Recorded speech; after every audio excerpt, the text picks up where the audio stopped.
ऐसी एग्जाम्पल हमें सेट करनी चाहिए ताकि इनको कल मौका दिया गया और भरपूर मौका दिया गया। उस मौके में इन्होंने ये कहा कि मैं आर्मी के खिलाफ तो बात की साथ साहबान के खिलाफ भी बात की।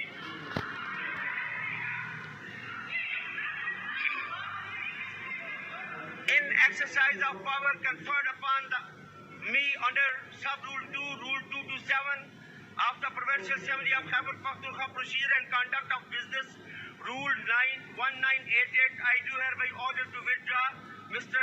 Isamuddin MPA forthwith to the House on account of the misconduct threatened the MPAs this August House and President of the Assembly. The words he uttered on points of order were disgusting, threatening and breach of privilege of all the members of the Assembly, this August House and so forth, the people of the province. The sitting is adjourned for 15 minutes और सामुद्दीन साहब को ऐवान से बाहर भेज दिया जाए for today's session.